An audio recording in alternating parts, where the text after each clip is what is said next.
So welcome everybody. I'm excited to be here and get to meet all of you and see all of you again, although I can't see everybody on the screen right now. So I'm going to check the chat a minute and see. Oh, lots of good mornings. I love it. I'm not very good at keeping up with chat, so maybe our support person could do that if there's anything that I miss. So anyway, I just want to say hello. My name is Carol, and I am the co-founder and one of the instructors at the Grand Rapids Center for Mindfulness. And what we do at the Center for Mindfulness is teach evidence-based mindfulness and self-compassion practices and tools to both individuals and corporations. And we've been working with the peer mentors now since last September, doing one-day workshops and some 6-week classes. And it's just been amazing for me because everybody I've met on this platform has been just super really engaged. So, and thank you for being here to find out a little bit more about mindfulness. I'm going to go to the PowerPoint a second. And we'll just get started. And I'll be going back and forth from the PowerPoint to the gallery view a little bit. So I want to get some reactions from you guys, either just shout it out or raise your hand or something like that when I ask, okay? All right, here we go.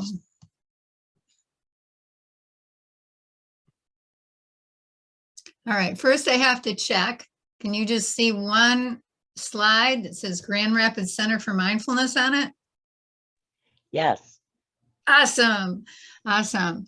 So what I'd like to do today is share some information with you about mindfulness and how it might be able to help you lower your stress. So it's always helpful to have an agenda. So we're going to talk about mindfulness first, what it isn't, and then what it is. We're going to talk about some benefits of mindfulness. We'll do some formal practices that you can integrate into your life, and then also daily practices that you can integrate throughout your days. But first, I'd like to share one of my favorite quotes.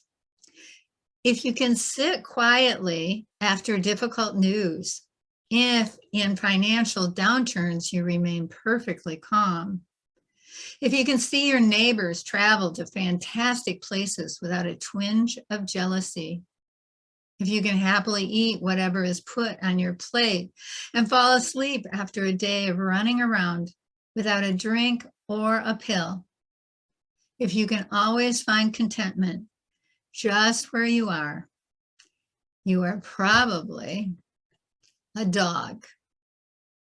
So I can't hear you, but I'm going to guess that some of you snickered a little bit at that. And that's really normal because of the fact that we recognize it, right?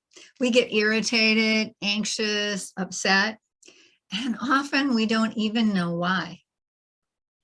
The reason is simply because we're human beings and it's hardwired into our DNA. So we all suffer from stress with varying degrees of pain.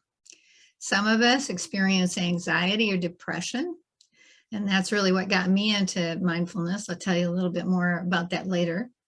And some of us struggle with chronic illness, and some of us, as you can see, lose our stripes. So what do we do with it? One answer is mindfulness. So I'm gonna go back a minute to our gallery and just have you guys, anybody that has experience with mindfulness, just raise your hand. Not the hand on the thing, but just a regular real hand. All right, cool. So some of us do and some of us don't, right? So before we go any further,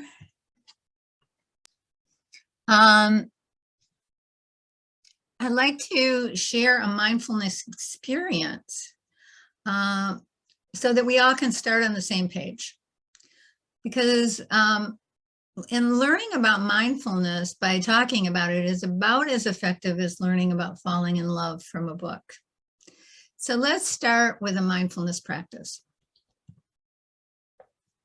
So begin by settling into your seat.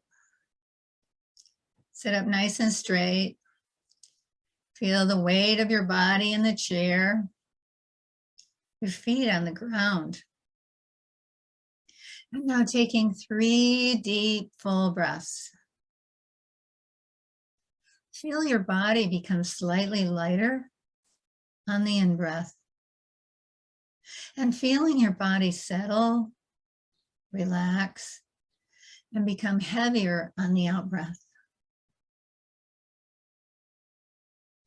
And now allowing your breath to relax back into its natural rhythm. And then take a moment to simply listen.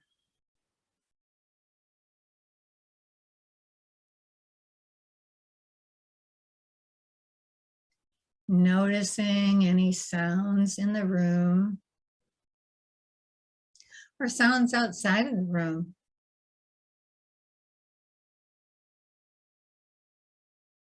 You don't have to identify the sounds or do anything about the sounds. Simply hearing them as best you can without any judgment. Being present to your experience of sound right now in the present moment.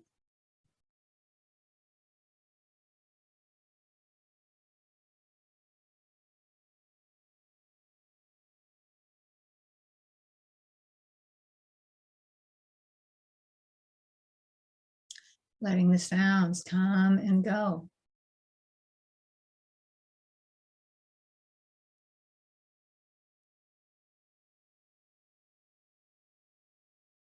And now letting that part of your experience move into the back of your awareness and bring your attention back to your body. Feeling the points of contact between your body and the chair.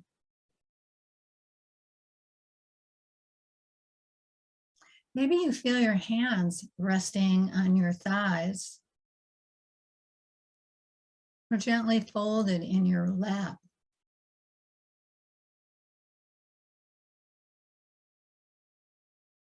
Just resting in awareness.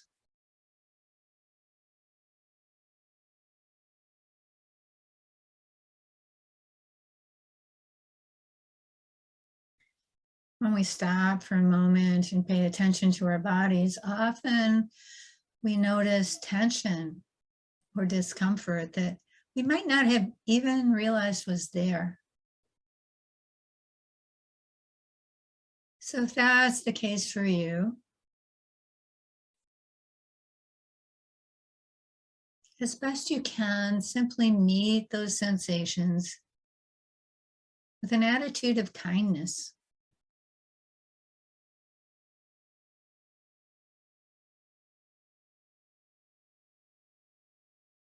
And now bringing your attention back to your natural breath. And this time, not trying to change your breath in any way. Just feeling the breath entering and leaving your body. Like gentle waves.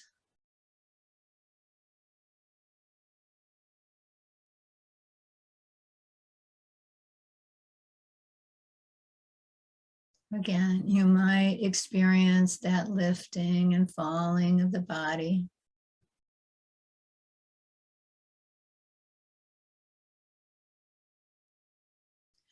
And before long, and probably a moment or two, you'll notice that your mind has wandered off somewhere else. Maybe to something that happened earlier today or plans for later. It's not a problem. It's just what minds do. When you notice the mind is off thinking, without any judgment, with kindness, bring your attention back again to the breath.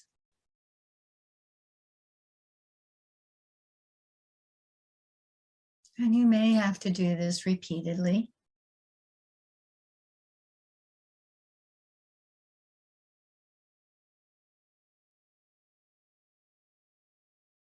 The mind can be very busy.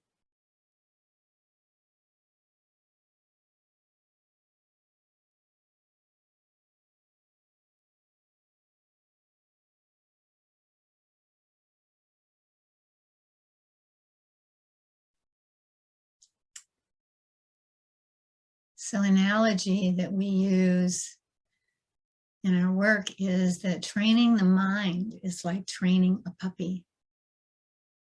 We get a new puppy, we're all excited, and we want to train him. So we put him on the paper, and he runs off immediately in one direction or another. We go get our puppy, we bring him back, and off he goes in another direction. We go get the puppy, we bring him back to the papers, maybe expecting some big things. He wiggles a little bit and trots off in a different direction. We don't yell at the puppy, we don't beat the puppy. The puppy is just being a puppy. And our mind is just being our mind. So we meet it with kindness, with acceptance. And then because we're training the mind, just like we're training our puppy, we firmly but gently bring it back again to the breath.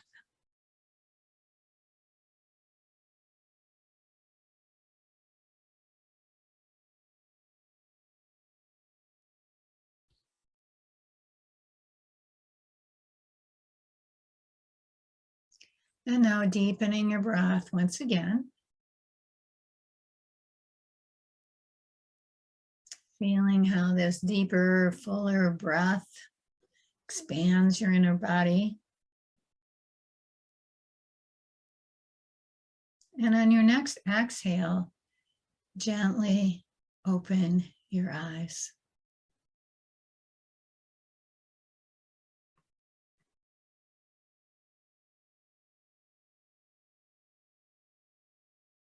So what did you notice? Did anyone notice that they had a thought? How I about noticed. whole stream of thoughts? Anybody with me on that? Carol? Yes. I was just going to say, I appreciate the fact that you said if your mind wanders, don't, just come back to it, because it's funny. I mean, I was thinking about the stuff I have to do after the workshop. But anyway, I just wanted to share that. Well, I really appreciate that. So yeah, the mind goes all over. Did anybody else have a thought or two? Yes. Yeah. Yes. That's what our minds do. How about judgments? Did anybody judge this experience? Like, I'm really good at this, or I'm not so good at this, or darn old mind. So that's absolutely normal as well. Our minds are made to judge. And So we want to be kind to ourselves when we do that, because beating ourselves up is not going to help us to be more mindful. So we're going to go back to that PowerPoint again. Hopefully with any luck, we'll get it right. So before we go on to what mindfulness is, let's talk a little bit about what mindfulness isn't. I want to dispel a few myths. So first, mindfulness isn't a religion. It's been used in many different spiritual traditions as a way to connect more deeply to ourselves. But it's not connected to any one spiritual path. It's not a relaxation technique. Maybe some of you noticed that you didn't relax very much. And some people might relax. Some people might just notice how tense they are. But mindfulness is much more than that. Mindfulness isn't new age. It's been around for thousands of years, helping people navigate their lives. It's not a way to fix our problems. Instead, it's a different way to relate to our problems so that we can see them in the larger context of our lives. And as you probably experienced, it's not emptying the mind. One of the things that gets in the way so often with our ability to sit in meditation is that belief that the mind has to be empty. Right? One of my meditation teachers said, it's none of your business what your mind has to say. Your job is just to plunk your butt down on the cushion and sit there for the allotted time. So now that we've cleared that up, what is mindfulness? Again, I'm going to go back to the gallery view, and if you want to shout out, what do you think when I say the word mindfulness? I think of a few things that you said that it's not about. Especially like when you talk about, fixing problems, because, previously in my past, because of, when I used to be active, is not being able to sit still long enough to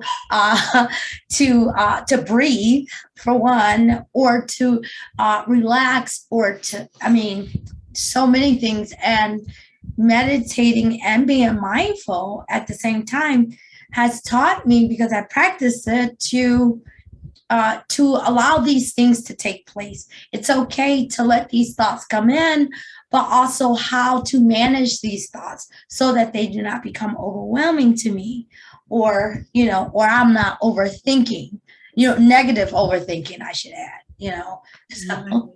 Right. Oh, yeah, that's beautiful, Cynthia. Absolutely. So anybody else want to share what they think of just the word mindfulness? I mean, mindfulness is in our culture a lot lately. I mean, I've even heard of mindful mayonnaise. Okay, Kelly. Hi. My Hi. name's Kelly. Yeah, I went through depression last year in 2015. For my mindfulness, I took a walk. I colored, hang out with friends. I make jewelry. So you found a lot of ways to be in that mindfulness space, right, Kelly? Yeah. That's great. Thank you. Katie.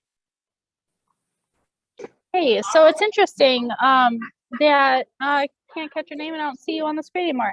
The last lady, Cynthia or something like that, she was saying just like sitting down and catching herself in that moment. Because like I'm used to being super active. So my experience when I first learned mindfulness was really, really hard. Like I would feel like exploding inside. And I came to find that I really like the variation. And I think at the time I was really running away from a lot of my feelings, and mindfulness was challenging me to just sit with whatever I was feeling, and that was hard for me.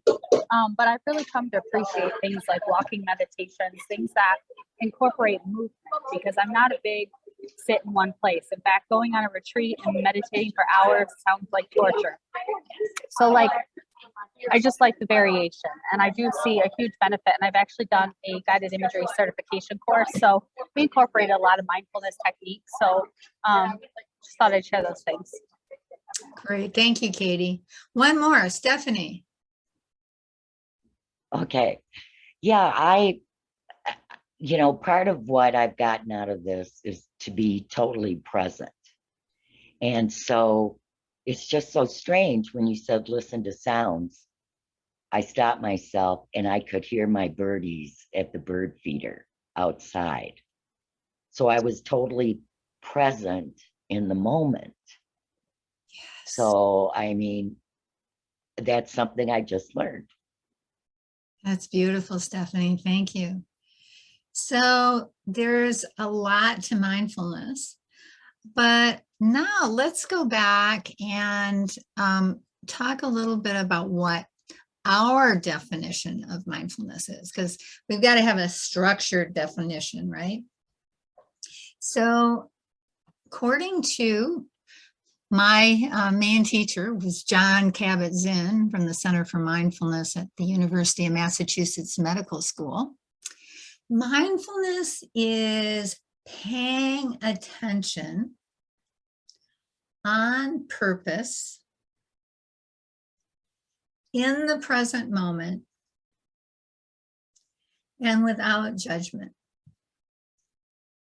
So let's, that's a mouthful. So let's pull that apart a little bit. Mindfulness is paying attention to something.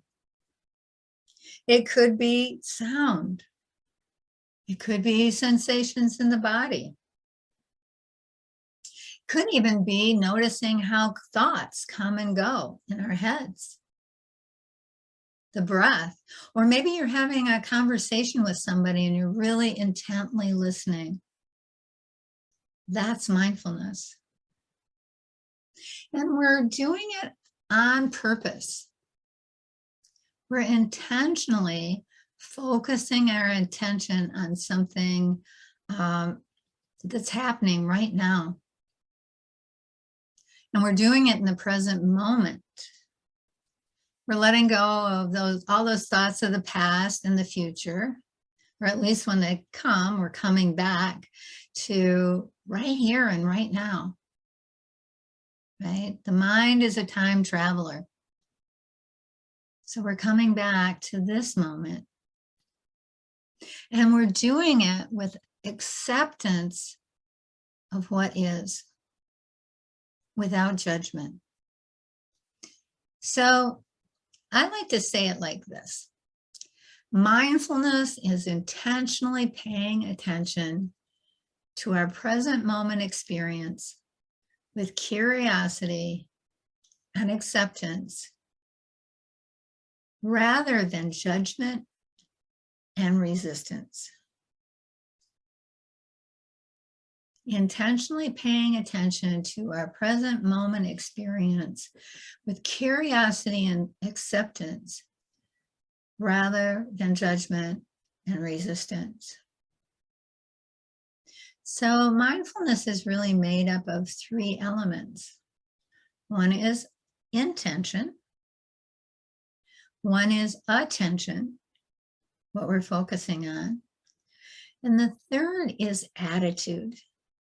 The attitude we bring to our experience. So let's do a little experiment. Think of something that you have some judgment about right now. Think really hard about it. Maybe it's in a relationship, something at work.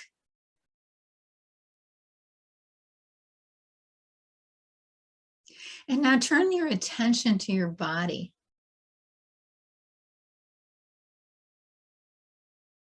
What are you noticing in your body right now?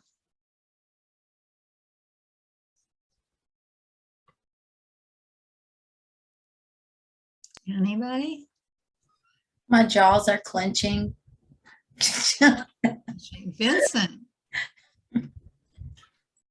My body was like a little bit more tense, like my breath was heavier, I think. Yeah. Yeah, so our body responds. Okay, we're going to do another experiment. Now imagine anything right now that you are curious about. Something you'd like to know more about. It might even be that thing that you were judging, only shifting your attitude toward that a little bit and just being curious about it.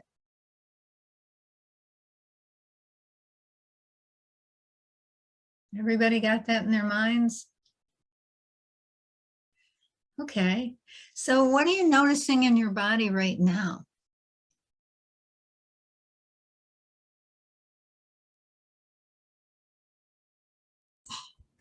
I'm moving around. I'm moving around. Like I'm twiddling my thumbs. My feet are moving, and I feel a little more anxious. Like, I want to go. I can do this, and I'm getting more worked up. Okay, so what I'm hearing you saying, Cynthia, is that it's actually kind of a pleasant feeling. Yeah, great, thank you. Anybody else?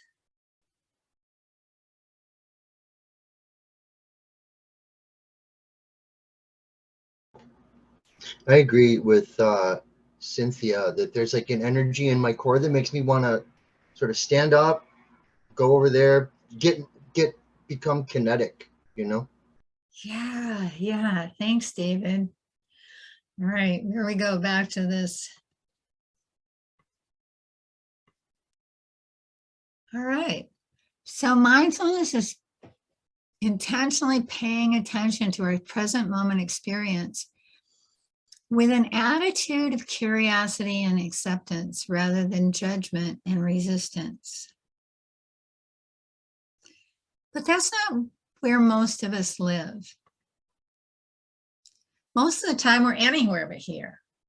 So which one of these bubbles can you relate to?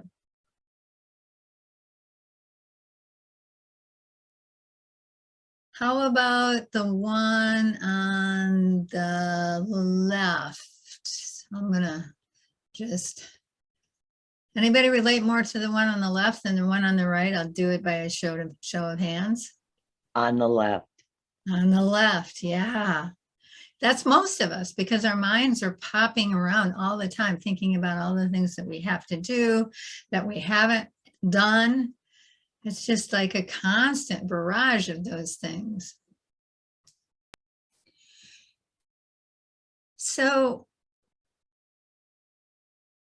it's not really usually what's happening that we're paying attention to. It's what we're thinking about what is happening.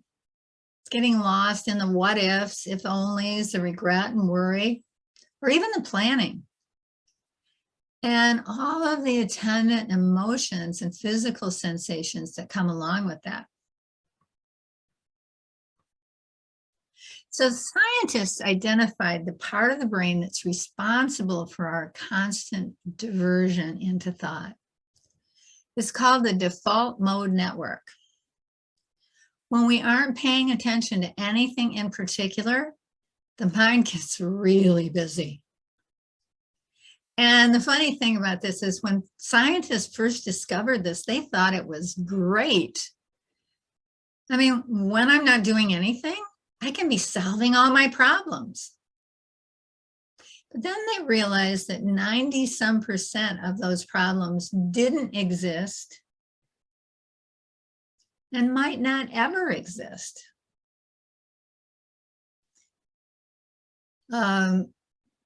Quote that I love from Mark Twain is, "I've had many catastrophes in my life, most of which never happened." So the term we use for thinking about one thing while we're doing another thing is autopilot. We all know autopilot. Autopilot is when we get into our car, we drive someplace, we get out of our car, and we have no idea what happened in between. Or when we sit down to read a book or a paper, get down to the bottom. And if we really want to know what's on that page, we have to go back to the top.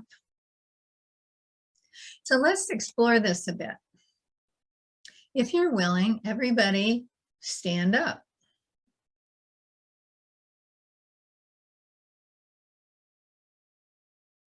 Okay, sit down.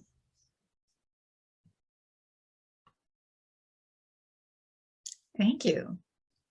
So how many of you looked back to see if the chair was still there when you sat down?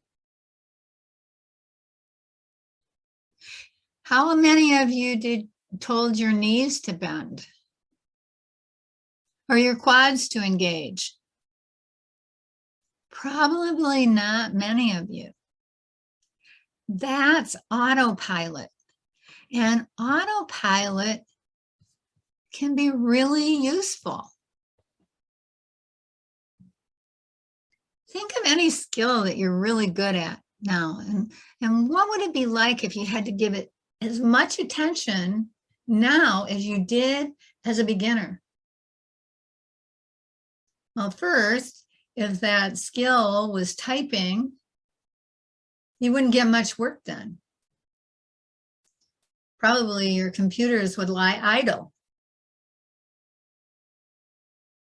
And it sure wouldn't be as much fun riding a bike if you had to go through all of the iterations that you went through when you first started riding it, thinking about where your feet were and your hands were and if you were going to balance. You get the idea. Other times it's not so useful. Like if a friend wants to share something that's really important to them, you want to be able to be there for them, to really listen, to be mindfully listening. Another quote I love is from, I'm trying to pull this one out of my head.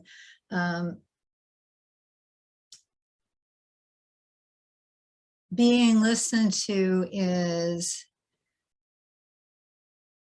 as good as being in love, or something like that. Most people can't tell the difference between being in love and being listened to. Or you come home at night and your child or your grandchild wants your attention. You really want to be there for them. So the point is we want to have choice, right? And this is a quote from Viktor Frankl, who was a Holocaust survivor. There is a space between stimulus and response, and in that space lies our power to choose our response. And in our response lies our growth and our freedom. So the point here is one is not better than the other. There are times to be on autopilot and times to be fully present. A lot of the time when we're on autopilot, we've actually lost our ability to choose because we're not even aware we're on autopilot. We don't want to be a victim to our own unconscious habits. We want to have the freedom to choose. And that's one of the gifts that mindfulness gives us. So how much of the time do you suppose our minds are wandering? So these two Harvard professors wanted to know. So this happened quite a while ago. So they convinced 2,000 people to download an app to their smartphones and agreed to be randomly contacted throughout the day and answer 3 questions. What are you doing? Are you paying attention to what you're doing? And how happy are you on a scale of 1 to 5? So what they found was really interesting. Fully 47% of the time, we're not paying attention to what we're doing. That's almost half the time. And let's put that in context. That would mean that if you live to be 100, you would miss almost half your life. That doesn't count sleeping. And when we're not paying attention, we're not as happy. Even if what we're doing is really mundane, like washing the dishes. Because where does the mind often go when it's wandering? Well, we know it's a time traveler, past, future, problems we're having. It's mostly not about the good stuff, because we have this thing that's called the negativity bias, right? And again, this was one of those things that was really good for us as we were evolving on the Serengeti, right? Because we wanted to be really attentive to any threats in our environment. And it wasn't so important that we remember where the berries were, because there were always more berries, right? So one of my teachers, Rick Hansen, calls this Velcro for negative experiences and Teflon for positive experience. We evolved so that we could pass on our genes, live to see another day, and happiness wasn't all that important. Things are different now. We want to be happy. So we're going to practice mindfulness in another way. So there's lots of ways to practice mindfulness. And some of you have already mentioned that. Walking meditation, listening meditation. So we're going to practice some mindful movement. So again, we're going to go back to the gallery view so that we can all participate. Okay, so you can do this sitting down or standing up, whatever you prefer. And when we're in class, I often invite people to just turn their cameras off when we're doing these movement practices, but we're not going to do anything big here. So let's just do it while we're on camera. So inhaling, lifting your arms up and over, feeling the sensations of movement. Maybe you can feel some tingling in your fingertips.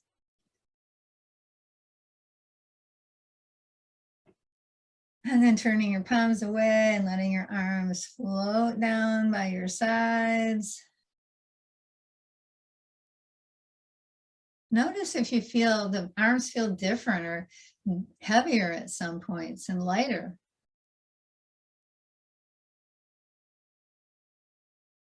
And then take a hold of your chair on the right side and inhale your left arm up and bending over to the right.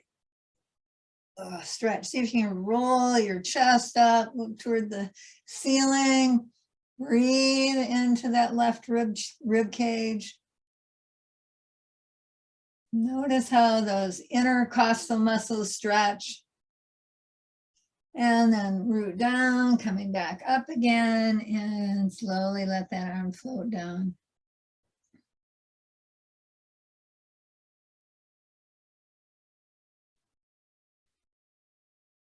Take a breath, notice any differences in the two sides of your body. And then lifting the right arm up.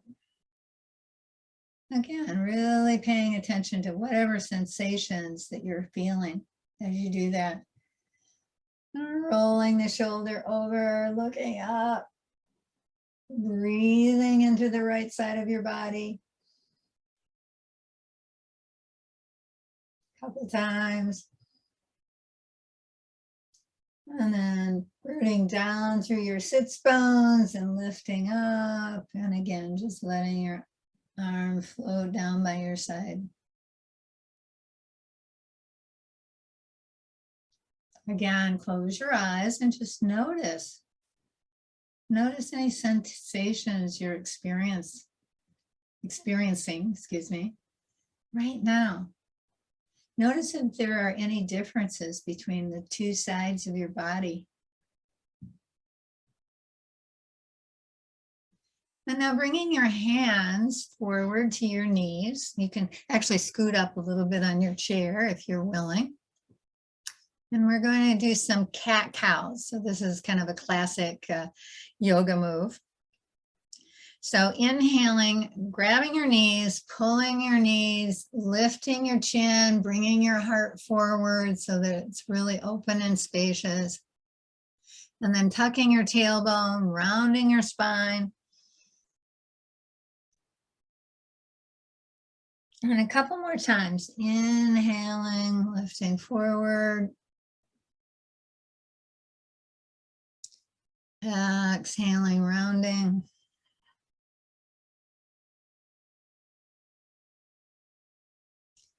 And one last time. And then returning to a neutral spine, closing your eyes. And again, just notice any energy in your body. Maybe you notice that the breath is a little deeper. Or your heart's a little bit more open.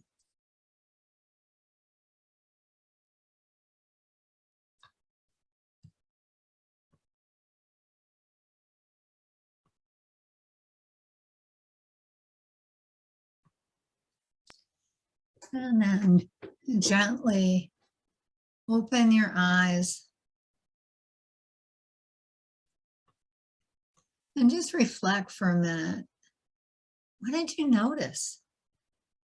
Were there any thoughts? Was it easier to pay attention when you were moving? Or when you were sitting still? What did you notice? So now that we've had a chance to stretch out a little bit, I'd like to share a little bit of my history and also the history of the benefits and research behind mindfulness. So when I first started practicing mindfulness, I was in college. And I was struggling with anxiety and depression to the point where I even thought about dropping out of college. And I would have done just about anything to get rid of it. And I don't know if any of you were on a college campus back in the 70s or 80s. Maybe they're still that way, but there are lots of things to try to help you get rid of your anxiety. And I think I tried all of them. But none of them worked very well. And some of them made things worse. And one day I was walking across campus and I saw a poster from meditation class. And it kind of stopped me in my tracks. And it wasn't in particular that I wanted to learn how to meditate. I just wanted something that would help me with my anxiety. So I thought, what the hell? I might as well give this a try. It wasn't a very mainstream solution at the time. Matter of fact, it was just me and the hippies, some of the other hippies that had kind of dropped out of the other scene. But now mindfulness is everywhere. It's in hospitals, in mental health offices. We're teaching mindfulness to kids in school. It's in sports, business, and even the military. So how did we get from here or there to here? So mostly it's about the science.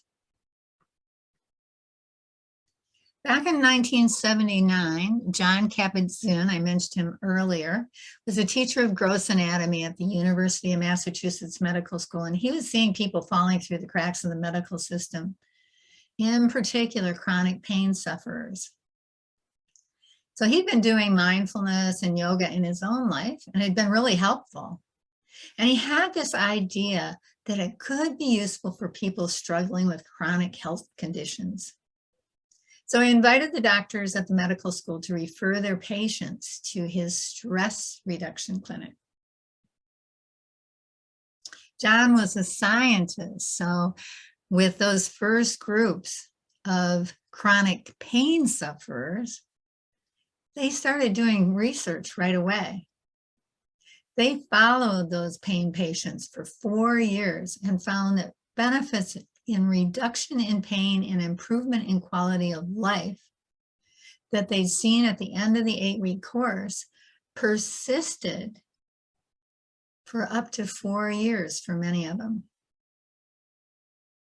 They continued to teach the program and run the research only to have similar results in many other chronic conditions, heart conditions, autoimmune diseases, psoriasis, cancer. Then mindfulness made its way into mental health. Once again, the research was encouraging, with decreases in depression, anxiety, stress, ADHD, and substance abuse. There's now even a program, a master's program at the University of Oxford University and the University of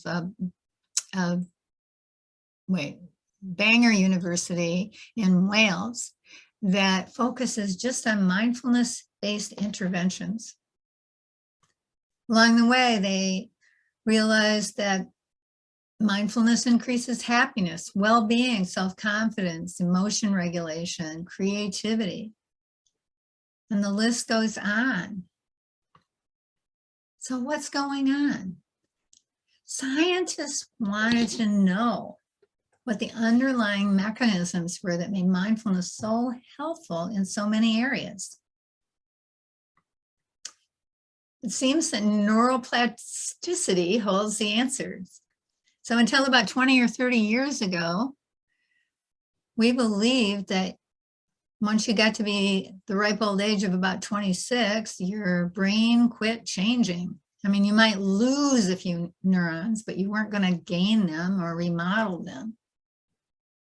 But now we know that just like our muscles, our brains are constantly rearranging themselves. When we learn something new, the brain changes. When we quit using particular areas of the brain, they change. And mindfulness has, or science has found that mindfulness is one of the most powerful ways to change the brain for both our mental and physical well-being. Through brain scans, neuroscientists detected changes in several areas of the brain. The prefrontal cortex, the executive center of the brain, that part of the brain that's responsible for emotion regulation and decision making. Hippocampus, that thing gets bigger too, and it's responsible for memory and spatial learning. I think of it as my inner GPS. One area of the brain that gets smaller is the amygdala. That's the threat center of the brain. When we're not activating that threat center all the time, it gets smaller. And they also found there was a significant shift in processing to the more positive right prefrontal cortex. Another really amazing thing about this is it doesn't take very long. There's a huge return on investment. In one study, they determined that in only 3 hours of cumulative meditation, focus and attention improve. And in only 11 hours of cumulative meditation, and again, I want to put that in context, that would be 10 minutes a day for the next 9 weeks. We all have 10 minutes a day. At that point, scientists can actually look inside our brains and see the physiological changes. And those physiological changes translate into behavioral changes and emotional changes. So mindfulness can be powerful. So one of the things I wanted to do was give you a couple of simple practices that you can just do anytime. And one of my favorites is the stop practice. You just think of a stoplight. And that's when you feel agitated, stop, right? Step out of autopilot. Take a breath. Open and observe what's happening around you. So once you drop back into that parasympathetic nervous system through the breath, you can be more creative. You can take those blinders off that we so often wear. And then finally, proceed. A couple of other practices we can use for resiliency are just to feel your feet on the ground, or take 3 deep, full breaths. Come back into that space of choice.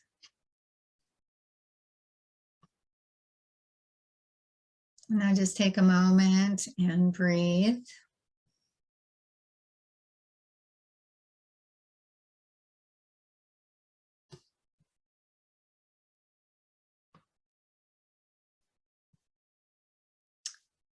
So one last practice that I'd like to do with you, and then you can ask me questions if you like. And that's called the smile breath. And I love this one. This was actually taught to me by one of my yoga teachers. So everybody, let's do this together. So take a deep breath in. Drop your chin to your chest. Lift the corners of your mouth. And then lift your face and look out into the room. Keep those corners lifted. And just notice how you feel. Notice if there's any shift.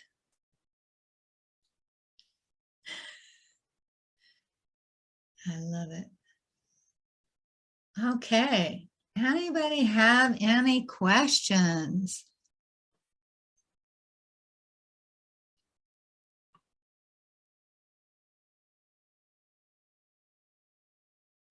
I have a question. What is a good website to go to for mindfulness exercises? So what I would do is just go into Google and put in mindfulness exercises and something, and you'll get all kinds of things that pop up. Right. Or what is you got Headspace and things like that, but what is something a go-to for you? Because like you said, if you go into Google, 10,000 things will come up. So I was just wondering if there was like a top 2, top 3, or top 1 that you feel is very helpful and not, you don't have to do too much effort in thinking and doing, and it's simplified. Gotcha, Cynthia. Yeah, that wasn't fair to put you in your thinking brain again, was it? No, actually my favorite app is Insight Timer. And probably one of the reasons that it's my favorite is because I've been using it now for about 7 years. And it actually keeps track of my meditation. And I can see if I've got a string of days when I've been doing it, and I can look back. And if I do, I'm feel really good. And I go, yes, right? Pat myself on the back. So I really like that app. It's also got guided meditations. It has different classes that you can do if you get the upgraded version. But there is a version that's just free, and there's just lots of great stuff on there. So that one is my favorite. But I think Calm is a really good one as well, and Headspace. And that help? Yes. Okay. Anybody else?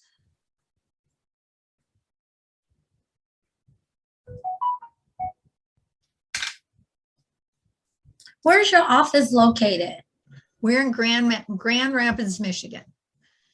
Oh, yeah, I'm in Grand Rapids area, and I was just wondering. Well, actually, now we're teaching out of our homes. So this is Okay. my home office.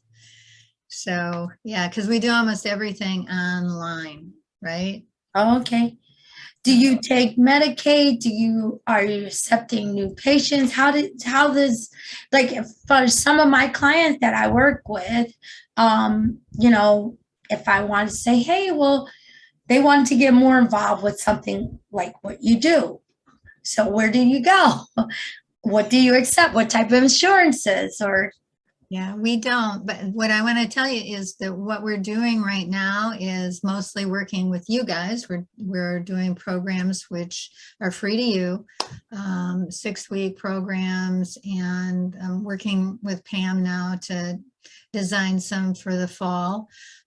So different programs in self-compassion and mindfulness, and also I also work with the Parkinson's Foundation, and it ended up that I just got too busy to do that and do the public classes as well. Yeah, but we give you a lot of tools in the classes that you can share with your constituents, like guided meditations and, PowerPoints if you want them. And, we don't do a whole lot of PowerPoints in the classes, but a little bit here and there. So different things that can help you support the people you work with. Great, thank you. So we've got 1 minute, and I don't know if we're going to just get cut off. So let's just use that 1 minute to allow your eyes to close.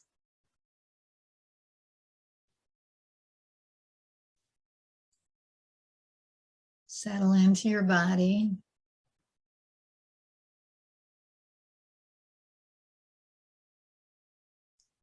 And I'd like to leave you with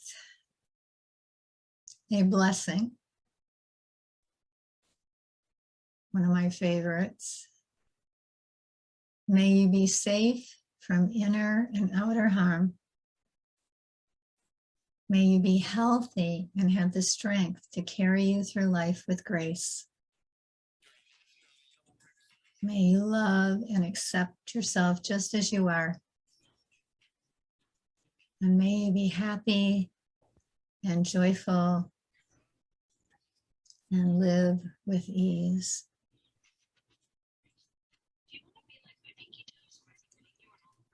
So thank you for your kind attention. And yep, we get session 2 will begin in a few minutes. So, but I'll hang out here for a minute. And if anybody has any additional questions, you can ask or just pop off. It's really great to meet all of you, and I hope to see you in a future class.